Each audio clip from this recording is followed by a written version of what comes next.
Okay, welcome to the Tuesday edition, 15 Minutes of Positivity.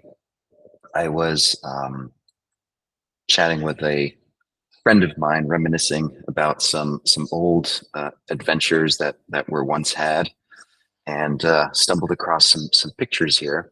So this is me. This is many years ago. This is me climbing on a miserable day in spring in Slovenia. Um, and the storm had just blown in, and it was a little bit scary, a little bit sort of in over my head with a good friend of mine, and it was really challenging. It was hard. And then the next day, we were treated to this. This is the ledge that we found where we could stay safe from rock fall, and we basically put our sleeping bags down. And this is I don't know how many few thousand feet up, and this was about 4:30 in the morning, and we were treated to this really spectacular view of the valley down below. And um, none of this would have happened had we given up based on what was happening the day before, with the weather conditions. And so I think there's this whole group is around positivity. And I like this quote. I think this is Winston Churchill or someone like that. The pessimist sees difficulty in every opportunity, and the optimist sees opportunity in every difficulty. And we actually had a name for these experiences when I was a wilderness guide. We called it type 2 fun, meaning in the moment it was not funny at all or it wasn't enjoyable, but it usually was the stuff that stories were made of afterwards. So once we got home and we were safe and we were warm and people asked us how was it, usually it was the difficulty or the difficult parts that came up. And then we got lost, and then we didn't have enough gear, whatever it was, that usually seemed to be the essence of the stories that were told afterwards. And so we called it type 2 fun because it wasn't it was the kind of thing that you had to work for and kind of make sense of, which made me think of attention. Attention training that we do here on Tuesdays is really ultimately all about empowering ourselves to step into just a different attitude towards whatever difficulty is presenting itself, and making the choice to say, okay, I can either allow my knee-jerk reactions of fear or the difficulty to get under my skin, or I can look for the positive in this. Where's the silver lining? What's and the extreme examples are, you hear of people who have had, really crazy cancer diagnoses, and it's, an awful experience. And yet afterwards, when they sort of look back on the experience, they say, it's probably one of the best things that ever happened to me. Put things into perspective.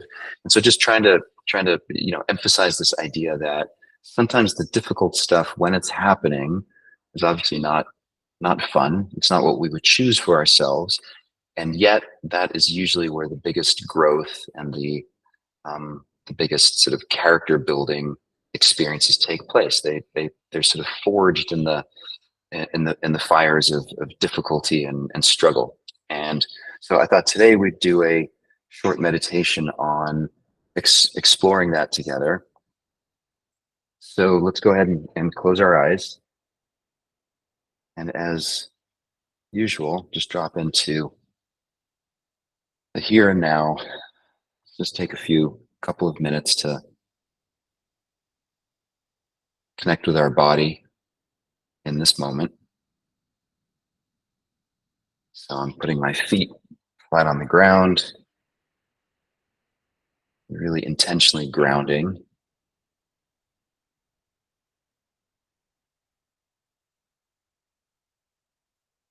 And doing a quick body scan, just noticing my toes, my feet, just working my way up my legs to my knees. Just kind of taking a quick inventory of how the body's doing right now. So up the thighs, to our sit bones and our pelvis. Just resting there for a second, noticing our lower body.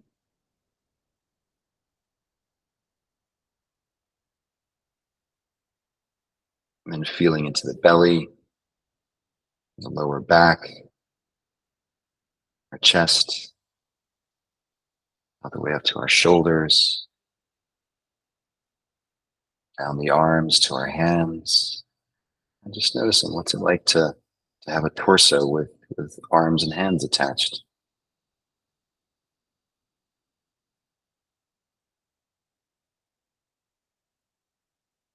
And then last but not least, the throat, the neck, through our jaw and our mouth, lips, our nostrils, and then cheekbones, eye sockets, taking in what it's like to have a head sitting on top of this torso, sitting on top of our pelvis and legs and feet.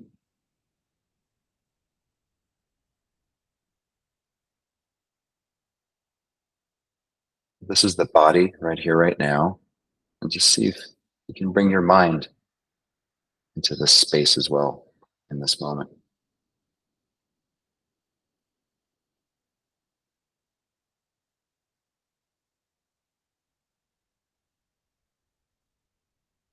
And now we'll use our mind and our memory to do some attention training. So see if you can bring to mind a difficult situation that you've experienced.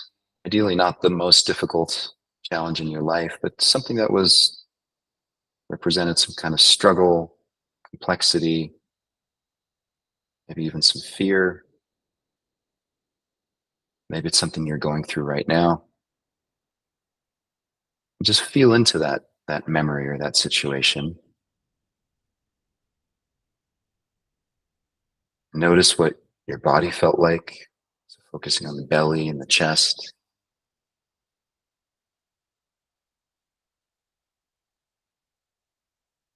Maybe it was a difficult interaction with another person. And just try to amplify that memory. Really feel into it and reconnect.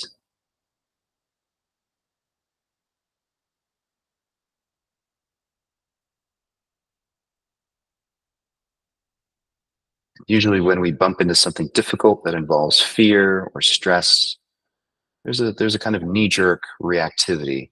It's just our organism trying to keep us safe. And so we feel some fear, some challenge in our body. And then it's always connected to some thoughts, some beliefs, some imagery in our mind. And see if you can reconnect with what you were telling yourself in that moment about what this difficult situation means.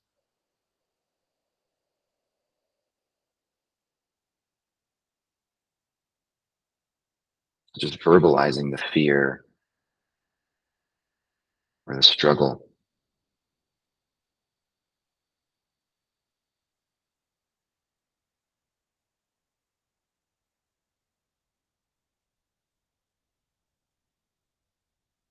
See if there are any shoulds in there.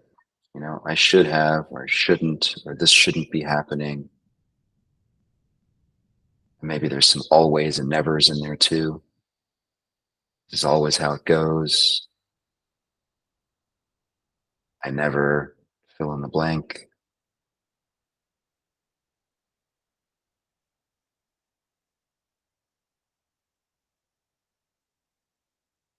So that's the knee-jerk reaction. And then we're going to activate part of our bigger and higher self. If you can just take a step back and look at that situation through the lens of maybe the benefit of some hindsight, just given the person that you are now. Where's the opportunity in this situation?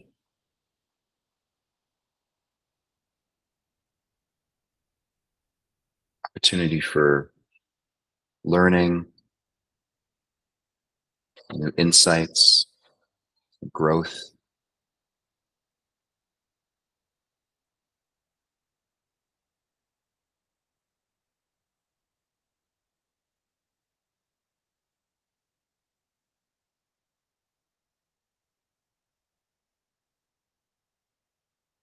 And again, this idea of type, I don't know if it's type 2 fun, but maybe it's type 2 insight. So in that moment, it doesn't necessarily feel good, doesn't make sense, but we can activate this other part of ourself to see that situation through this a personal growth lens. Maybe there's even some gratitude in there for bumping into this difficult situation.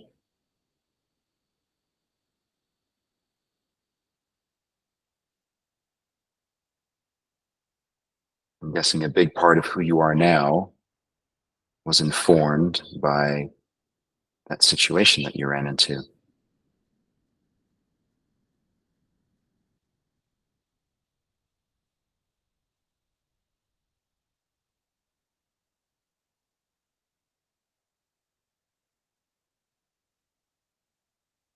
So noticing how you can use your attentional focus sort of shine the spotlight on the part of this story or this experience that's actually helpful and generative rather than getting stuck in the mud of the negativity and what could have or should have happened.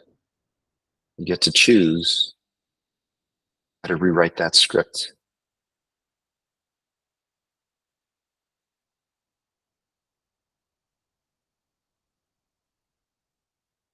You get to choose where you shine, where you focus your attention.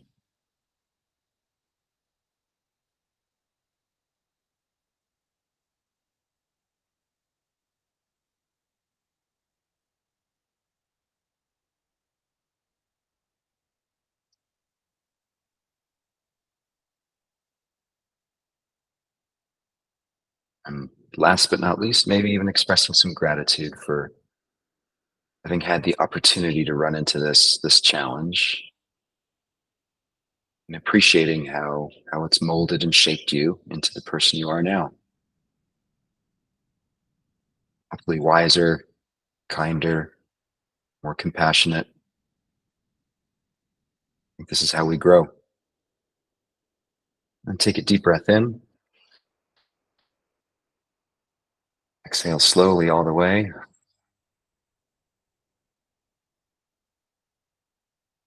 And hold for 5, 4, 3, 2, 1. Deep inhale through the nose. Long exhale. And hold for 5, 4, 3, 2, 1. And go ahead and open your eyes. Come on back to the group. Um,